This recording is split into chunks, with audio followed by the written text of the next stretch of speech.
نرشح المنتخب الفرنسي انه اقوى من المنتخب المغرب في كل الخطوط وحتى في التوازن. شعر انه المنتخب المغرب ما عندوش توازن كبير في الخطوط الثلاث، عكس المنتخب الفرنسي اللي قوي جدا كمنظومه كبلوك قوي جدا سواء في الناحيه الهجوميه او في الناحيه الدفاعيه.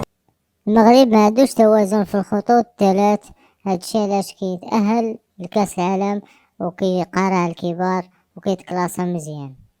قول لي يا بوحنيكه، اش كتقول بعد ما شفتي ان المغرب غلب فرنسا وتأهل الفينال؟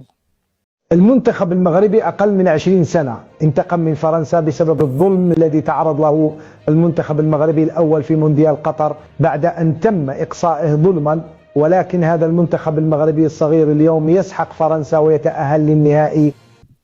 قول لي يا حفيظ تعارجي، اش كتقول دابا بعد ما ربح المنتخب المغربي؟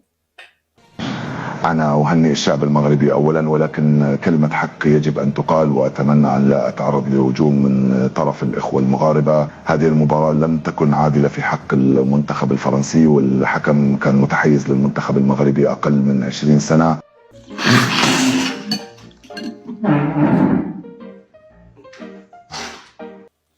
بديتي مزيان كنا نسابق بعقلك، ساعة رجعتي الحكم كان متحيز. فاش تحيز؟ كان عليه ماركة علينا ولا ما يحسبش بيلانتي؟ فهنيئا للأشقاء المغاربة دخولهم التاريخ بهذا الإنجاز الغير مسبوق. يا كراغيل البارح ما نعسوش، بدو سهرانين كاكم كيتسمع من هنايا. نقول لي يا علي بن الشيخ، اش كتقول في التأهل التاريخي اللي حققه المنتخب المغربي؟ كومونسي نقولوا لهم مبروك عليهم، وان شاء الله يزيدوا يديروا كاش نتيجه ان شاء الله. مقابله اللي شفناها تاع المغرب، مقابله في المستوى اللي داروا ماتش فريمون امبورطون دو هو نيفو.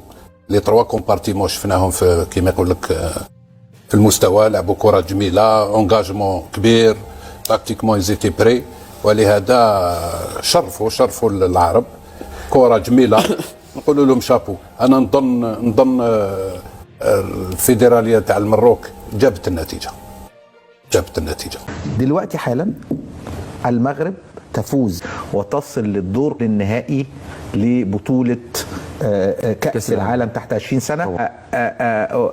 احنا بنتكلم ان منتخب تحت 20 سنة كان مجموعتهم المكسيك والبرازيل واسبانيا، كسبوا اسبانيا وكسبوا البرازيل. يعني المنتخب المغربي نظن يسير مفاجأة في كأس العالم نظن. شوف، اولا نهنيو المنتخب المغربي والشعب المغربي على بلوغهم للنهائي لأول مرة في تاريخ الكرة الإفريقية والعربية. المنتخب المغربي عرف كيفاش يحافظ على النتيجة. كانت مقابلة تكتيكية ما بين المدربين كأنها لعبة تاع الشطرنج، رغم أن كل المقابلات كانت قوية للمنتخب المغربي، ولكن المدرب يعرف كيفاش يسير مع هذا المنتخب وهذا اللاعبين.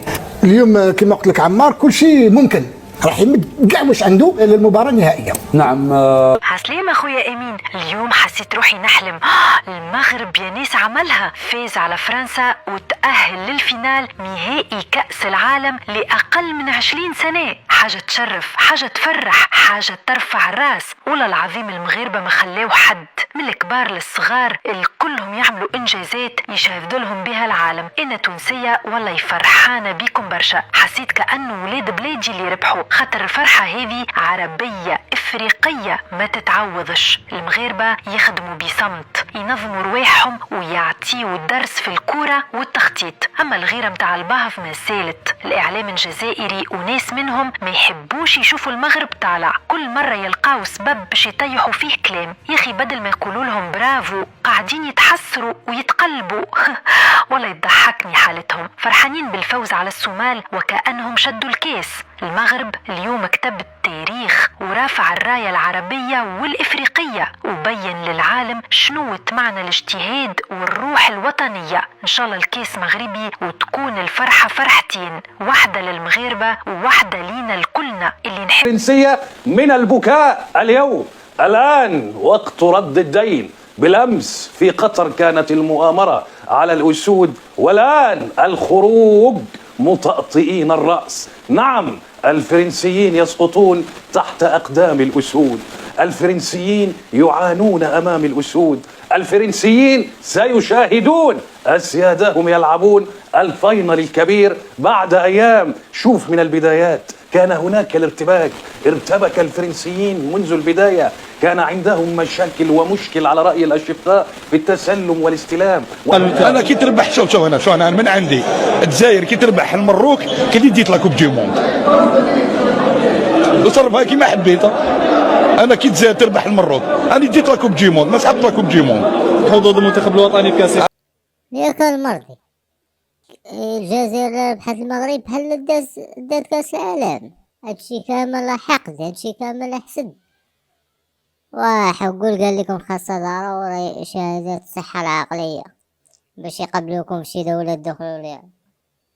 مبروك طبعا للشعب المغربي الوصول الى المباراة النهائية، المغرب الى النهائي كأس العالم. يا سلام، هذا احلى واجمل خبر بصراحة. المغرب الى نهائي كأس العالم، وليش لا ما تاخذ كأس العالم؟ خذ كأس العالم.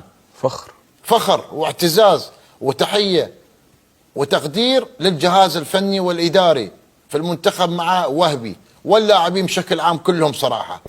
المغرب يعدي ويروح، ومش عيب. طموحاتك يا أخي تروح فوق، ليفلك عالي، تروح النهائيات، ما تروح دور الستة و16 و8 نصف النهائي، تروح فوق كابتن الكرام. ما تنسوش الخوت إذا وصلتوا معي نهاية المقطع، ما تنسوش ديروا لايك وإعجاب واشتراك في القناة ليصلكم الجديد. باي باي.